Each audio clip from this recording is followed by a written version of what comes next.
Hello, അസ്സലാമു അലൈക്കും. അപ്പോൾ ഇന്ന് ഞാനിവിടെ ഷെയർ ചെയ്യുന്നത് നമുക്ക് എല്ലാത്തിനും യൂസ് ചെയ്യാൻ വേണ്ടിയിട്ട് പറ്റുന്ന നമുക്ക് നല്ല പെർഫെക്റ്റ് ആയിട്ട് ബ്രെഡ് ഉണ്ടാക്കാനും അതുപോലെ dinner roll, pizza, donut, chicken ഫ്രസിൽ. അപ്പോൾ ഇതിനൊക്കെ നമുക്ക് ഈ ഒരു ഒറ്റ ഡോ വെച്ചിട്ട് നമുക്കിതൊക്കെ നല്ല പെർഫെക്റ്റ് ആയിട്ട് ഉണ്ടാക്കിയെടുക്കാൻ പറ്റും. അപ്പോൾ ചിക്കൻ ഫ്രസിൽ ഞാൻ ഇന്നലെ അപ്ലോഡ് ചെയ്തിട്ടുണ്ടായിരുന്നു, ചീസ് ചിക്കൻ ഫ്രസിൽ. അപ്പോൾ അതിനൊക്കെ ഈ ഒരു മാവാണ് യൂസ് ചെയ്തത്. അപ്പോൾ ഈ ഒരു മാവ് ഇതുപോലെ നല്ല പൊങ്ങി ഡബിൾ സൈസായിട്ട് ഇതുപോലെ പൊങ്ങി വന്നാൽ മാത്രമാണ് നമ്മൾ എന്ത് ചെയ്യുന്നുണ്ടെങ്കിലും അത് നമുക്ക് ആ ഒരു വിചാരിക്കുന്ന സോഫ്റ്റും നല്ല പെർഫെക്റ്റ് ആയിട്ടൊക്കെ കിട്ടത്തുള്ളൂ. അപ്പോൾ അതൊക്കെ ഒന്ന് ശ്രദ്ധിക്കട്ടെ. അപ്പോൾ നമുക്ക് വീഡിയോയിലോട്ട് പോകാം. അപ്പോൾ ഇതിന് വേണ്ടിയിട്ട് 2 കപ്പ് മൈദ എടുത്തിട്ടുണ്ട്. മെഷർമെൻറ്റ് കപ്പിലാണ് എടുത്തത്. പിന്നെ വേണ്ടത് 1/2 കപ്പ് പാല്, ചെറിയ ചൂടുള്ള പാലാണ് കേട്ടോ. 1/2 കപ്പ്. ചൂട് കൂടി പോകരുത്, അത് പ്രത്യേകം ശ്രദ്ധിക്കുക. ഒരിച്ചിരി ചൂട് മാത്രം മതി. ഇനി ഇതിലോട്ട് 2 ടീസ്പൂണ് ഇൻസ്റ്റൻറ്റ് ഈസ്റ്റ് ചേർത്ത് കൊടുക്കാം. അപ്പോൾ നിങ്ങളുടെ കയ്യിൽ ഇൻസ്റ്റൻറ്റ് ഈസ്റ്റ് ഇല്ലെങ്കിൽ നോർമൽ ഈസ്റ്റ് ചേർത്ത് കൊടുത്താലും മതി. പക്ഷെ അത് നല്ലോണം ഒന്ന് കുതിർന്ന് കിട്ടണം. ഇതിൽ നമ്മൾ ചേർത്ത് കൊടുക്കുമ്പോൾ കുതിർന്ന് വരുന്നത് വരെ നമ്മൾ വെയിറ്റ് ചെയ്യണം. ഇനി ഇത് നന്നായിട്ടൊന്ന് മിക്സ് ചെയ്തെടുക്കുക. പിന്നെ നമ്മൾ ഈസ്റ്റ് എടുക്കുമ്പോൾ എപ്പോഴും നല്ല ഫ്രഷ് ആയിട്ടുള്ള ഈസ്റ്റ് തന്നെ എടുക്കാൻ നോക്കുക. ഫ്രഷ് ആയിട്ടുള്ള ഈസ്റ്റ് അല്ലെങ്കിൽ നമ്മൾ എത്ര നേരം കുഴച്ച് വെച്ചാലും അത് പൊങ്ങി വരില്ല മാവ്. ഫ്രഷ് ആയിട്ടുള്ള ഈസ്റ്റ് ആണെങ്കിൽ 1-2 മണിക്കൂർ മാത്രം മതി പൊങ്ങി വരാനായിട്ട്. അത് നമുക്ക് മനസ്സിലാക്കാൻ പറ്റും. അല്ലെങ്കിൽ ഒട്ടും പൊങ്ങി വരില്ല. അപ്പോൾ എപ്പോഴും ഫ്രഷ് ആയിട്ടുള്ള ഈസ്റ്റ് എടുക്കാൻ നോക്കുക. ഇനി ഇതിലോട്ട് 3 ടേബിൾ സ്പൂണ് പഞ്ചസാര ചേർത്ത് കൊടുക്കുക. അപ്പോൾ നിങ്ങൾ നോർമൽ ഈസ്റ്റാണ് എടുക്കുന്നതെങ്കിൽ ഒന്നിച്ച് തന്നെ പഞ്ചസാരയും കൂടെ ചേർത്തിട്ട് മിക്സ് ചെയ്തെടുത്താൽ മതി കേട്ടോ. പഞ്ചസാര മാത്രം ഒന്നിച്ച് ഈസ്റ്റിൻ്റെ കൂടെ ചേർക്കുക. ഇനി ആവശ്യത്തിനുള്ള ഉപ്പ് ചേർത്ത് കൊടുക്കാം, മാവ് കുഴക്കാൻ ആവശ്യത്തിന് കേട്ടോ. പിന്നെ ഒരു മുട്ട ചേർത്ത് കൊടുക്കുന്നുണ്ട്. ഇത് നന്നായിട്ട് മിക്സ് ചെയ്തെടുക്കുക. പിന്നെ നിങ്ങൾക്ക് മുട്ട ചേർക്കണ്ട എന്നുണ്ടെങ്കിൽ മുട്ട ഒഴിവാക്കാം. ഒരു 2-3 ടേബിൾ സ്പൂണ് പാല് കൂടുതൽ ചേർത്ത് കൊടുത്താൽ മതി. പിന്നെ അതുപോലെ നിങ്ങളുടെ കയ്യിൽ മിൽക്ക് പൗഡർ ഉണ്ടെങ്കിൽ ഒരു 2-3 ടേബിൾ സ്പൂണ് മിൽക്ക് പൗഡർ ചേർത്ത് കൊടുക്കാം. ടേസ്റ്റ് കൂടത്തേ ഉള്ളൂ. ഇപ്പം എൻ്റെ കയ്യിലില്ലാത്തത് കൊണ്ട് ഞാൻ മിൽക്ക് പൗഡർ ചേർത്ത് കൊടുക്കുന്നില്ല കേട്ടോ.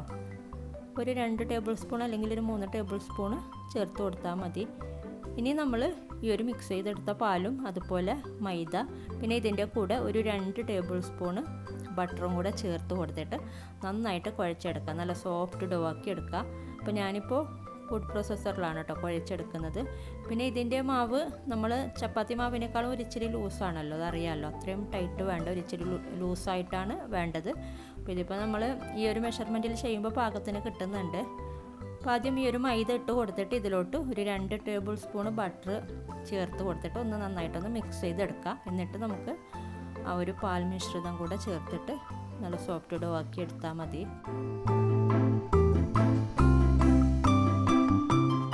ഇപ്പോൾ ബട്ടറും മൈദയും കൂടെ നന്നായി മിക്സാക്കി എടുത്തിട്ടുണ്ട്. ആ ഒരു റൂം ടെമ്പറേച്ചറിലുള്ള ബട്ടറാണ് കേട്ടോ നമ്മൾ ചേർത്ത് കൊടുക്കേണ്ടത്, അത് പ്രത്യേകം ശ്രദ്ധിക്കുക. ഇനി ഒരു പാലും കൂടെ ചേർത്തിട്ട് നമുക്ക് നല്ല സോഫ്റ്റ് ഡോ ആക്കി എടുക്കാം. ഈസ്റ്റൊക്കെ ചേർത്തിട്ടുള്ള ആ ഒരു പാലാണ് ഞാൻ ചേർത്ത് കൊടുത്തത്. എല്ലാം ഉണ്ട് ഇതിൽ, മുട്ടയും പാലും ഈസ്റ്റും പഞ്ചസാരയും എല്ലാം കൂടെ ചേർന്നിട്ടുള്ള പാലാണ്.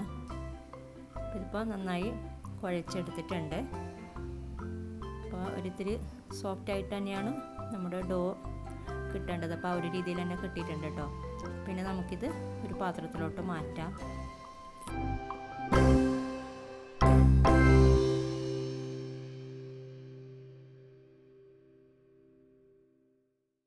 അപ്പോൾ നമ്മുടെ കയ്യിൽ ഒട്ടിപ്പിടിക്കുന്നുണ്ടെങ്കിൽ കയ്യിൽ ഇച്ചിരി ഒരു എണ്ണയോ ബട്ടറോ തടവി കൊടുത്താൽ മതി. ഒരു സ്റ്റിക്കി ആയിട്ടുള്ള മാവാണല്ലോ ഇത്.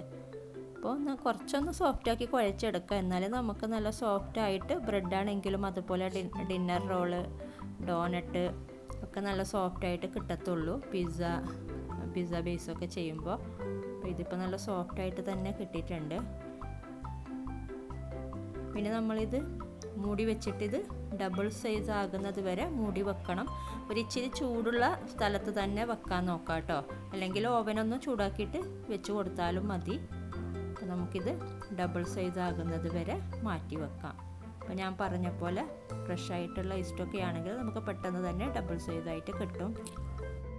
അപ്പോൾ ഇതിപ്പോൾ നന്നായി പൊങ്ങി വന്നിട്ടുണ്ട്, ഡബിൾ സൈസായി കിട്ടിയിട്ടുണ്ട്. നന്നായി പൊങ്ങി വന്നിട്ടുണ്ട് കേട്ടോ. അപ്പോൾ ഞാൻ ഓവനൊന്ന് ചൂടാക്കിയിട്ട് അതിനകത്തായിരുന്നു വെച്ച് കൊടുത്തത്. അപ്പോൾ 1 മണിക്കൂർ കൊണ്ട് തന്നെ പൊങ്ങി കിട്ടിയിട്ടുണ്ട്. പിന്നെ ഞാൻ പറഞ്ഞ പോലെ നല്ല ഫ്രഷ് ആയിട്ടുള്ള ഈസ്റ്റാണെങ്കിൽ നമുക്ക് ഇതുപോലെ നന്നായിട്ട് പൊങ്ങി കിട്ടും. അങ്ങനെ ഒരു ഇച്ചിരി പൊങ്ങി വന്നാലൊന്നും പോരാ, നന്നായിട്ട് പൊങ്ങി വരണം. നമുക്ക് ആ ഒരു മാവിൻ്റെ ആ ഒരു ടെക്സ്ചർ കാണുമ്പോൾ തന്നെ മനസ്സിലാവും ഇത് എത്രത്തോളം പൊങ്ങി വന്നിട്ടുണ്ടെന്ന്. അപ്പോൾ അതനുസരിച്ചായിരിക്കും നമ്മൾ എന്തുണ്ടാക്കിയാലും അതിൻ്റെ ആ ഒരു സോഫ്റ്റ്നെസ് കേട്ടോ. അപ്പോൾ അതൊക്കെ പ്രത്യേകം ശ്രദ്ധിക്കുക.